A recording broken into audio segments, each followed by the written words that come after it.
एकदम मूर्ख व्यक्ति के साथ। तो वे कहते हैं कि जाओ और ढूंढो कि इस पूरे राज्य में सबसे मूर्ख व्यक्ति कौन है। वे जाते हैं, ढूंढते हैं, तो उन्हें एक व्यक्ति दिखे। सभी का ध्यान यहाँ पर हो। उन्हें एक व्यक्ति मिले। व्यक्ति भी क्या कर रहे थे, एक पेड़ की डाली पर बैठे थे, और जिस डाली पर बैठे थे उसी डाली को, किसकी कथा है ये? जोर से बोलिए, किनकी?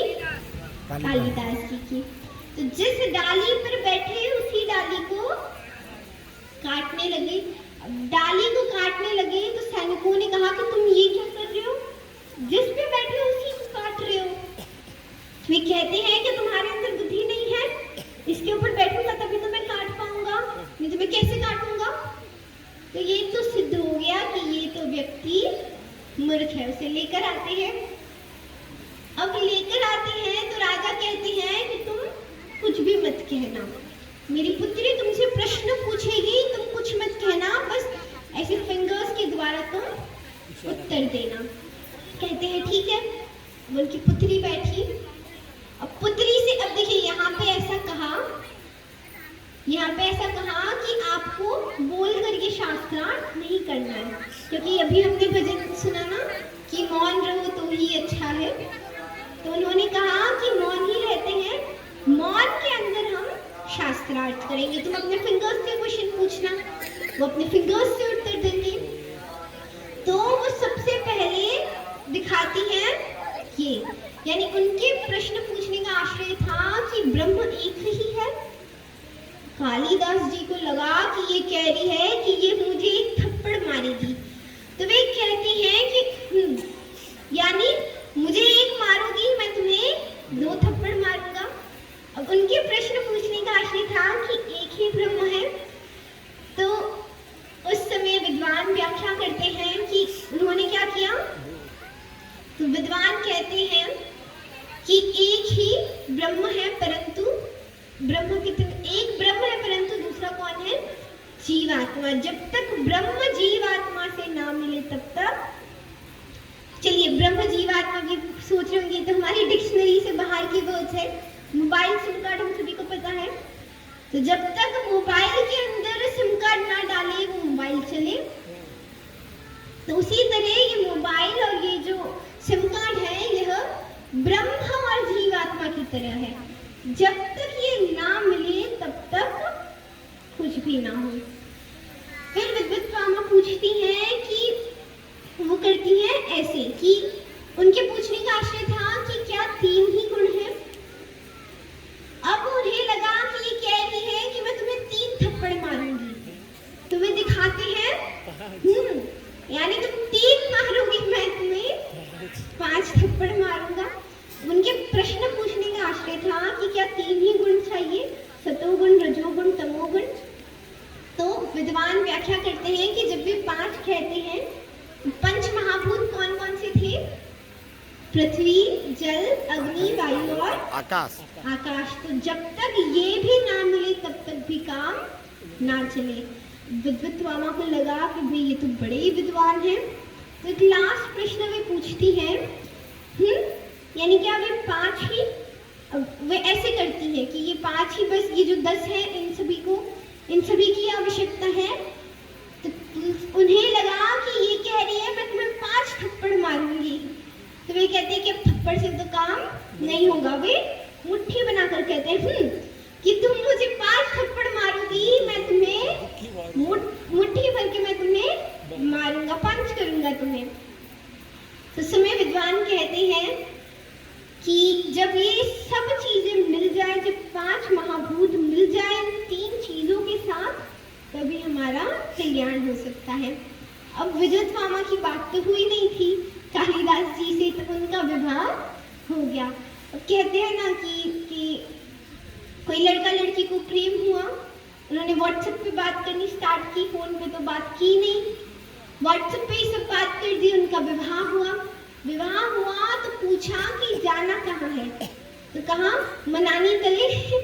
तो पता चला कि वो तो लड़की वो तोतली है।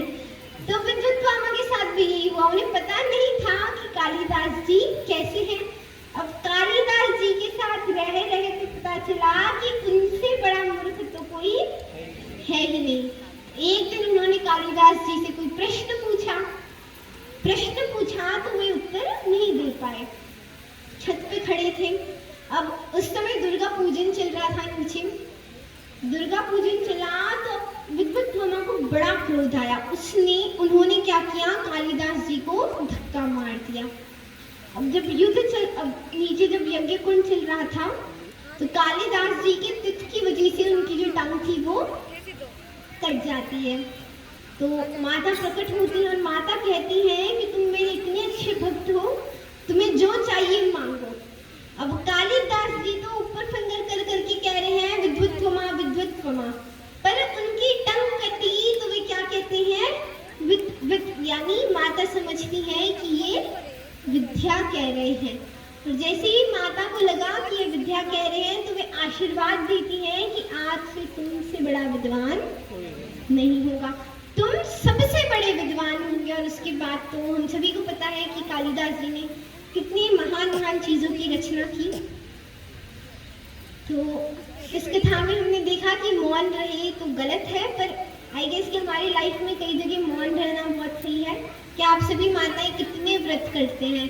सोमवार का व्रत, मंडे ट्यूसडे का व्रत, कभी ये व्रत, कभी एकादशी का व्रत। तो उन व्रतों में से एक व्रत कम करके एक मौन व्रत बढ़ा दीजिए। कौन सा व्रत बढ़ाना है? मौन व्रत बढ़ा दीजिए।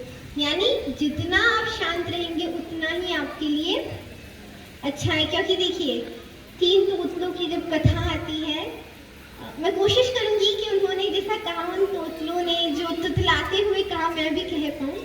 जब तीन तोतलों की कथा आती है तो उन तीनों का विवाह नहीं हो रहा। क्यों?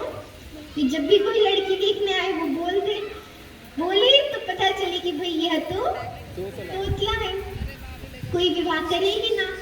उनके पिता ने कहा कि अब विवाह होगा, तुम कुछ बोलोगे नहीं। और आप तो तीन पुत्रियां लाइक उनका सब हमारे घर आ रहे हैं तो तुम एक शब्द भी नहीं बोलोगे। देखिए महाराज, वो जो तीन तोतले थे वे बहुत अच्छे घर से थे, हर चीज उनके पास थी। तो लड़की ने बात की और उन्होंने कहा कि भाई हम आपके साथ विवाह कर लेंगे। विवाह की बात तय हुई तो खाना रेडी था। अब तीनों जो तोतले थे खाना खाने बैठे तभी एक चूहिया आई और अब वहाँ पे चावल थे। चूहिया ने अपने तिथ में चावल डालकर वो भागी।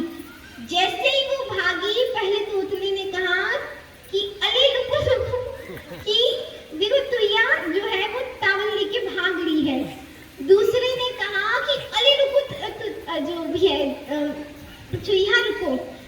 तीसरे तोते ने कुछ समय बाद कहा कि पिताजी, उन्होंने तुतला के कहा पिताजी ते बोला पर मैं कुछ नहीं बोला। तो अब जब ये तीन चीज उन्होंने कही तो लड़कियों को पता चल गई कि ये तो तोतले हैं। तो इस कथा का अर्थ है कि हमें कभी कभी मौन रहना ही अच्छा है। अब इसका मतलब ये नहीं कि भाई अगर आपके भी पुत्र पुत्री तोतले हो तो ये तक नहीं कटाए, पर बाद में उन्हें पता चले तो एक शौक लगी, ऐसा नहीं। पर एक गुड सेंस में अगर हम ले तो कभी कभी मौन रहना भी बहुत अच्छा है। अब यहाँ पर जब सुखदेव जी परीक्षित जी से कई सारी धर्म की बातें बताते हैं, तो वे एक चीज बताते हैं कि जितनी भी घर में माताएं होती हैं उन्हें खुश रहना चाहिए। क्यों? कि माताओं को आप सभी को क्या कहा जाता है? लड़कियों को, स्त्रियों को, माताओं को आप घर की क्या है? लक्ष्मी है। अगर लक्ष्मी ही उदास होगी तो घर में सुख शांति कभी नहीं रहेगी। तो इसलिए कहते हैं कि अगर लक्ष्मी खुश तो सब खुश। अब मुझे पता है कि आप सभी को खुश रहना बड़ा डिफिकल्ट होता है, क्योंकि आप सभी को तो संडे को छुट्टी मिल जाती है, पर आपको संडे को ओवर टाइम करना पड़ता है। तो इसलिए खुश रहना इट्स वेरी डिफिकल्ट कि आप घर में हैं, आप खुश रहें। पर तो भी जितना हो सके आप कोशिश करिए खुश रहने की। क्योंकि देखिए, अगर आप खुश रहेंगे तो आपका पूरा परिवार खुश रहेगा। तो इसलिए हमें क्या कोशिश करनी है? कि आप सभी खुश रहें। अब देखिए यहाँ पे कहते हैं कि पहले के ज़माने में ये बातें होती थी कि जितनी भी पत्नियां हैं उन्हें अपने पति का नाम लेकर नहीं बोलना चाहिए, लेकिन अभी भी ये सब चीज़ें गांव के अंदर मानते हैं, शहर के अंदर तो कोई नहीं मानते। और देखिए बात मानने पर ही आती है कि आप मानते हैं तो वो चीज़ें असर करती है, नहीं मानते तो वो चीज़ें इतनी असर नहीं करती। वो एक बार एक गांव में एक महाराज जी कथा कर रहे थे, तो वो जो आंटी थी वो नाम अपने उनके जो पति थे उनका नाम भी नहीं लेती थी। वे कथा में आई अपने जेठ जी की पुत्री के साथ, उनका नाम था चंपा। चंपा के साथ वे कथा में आई, कथा सुनी। तो अब देखिए अब महाराज वहां पर भजन गा रहे हैं कि देवकी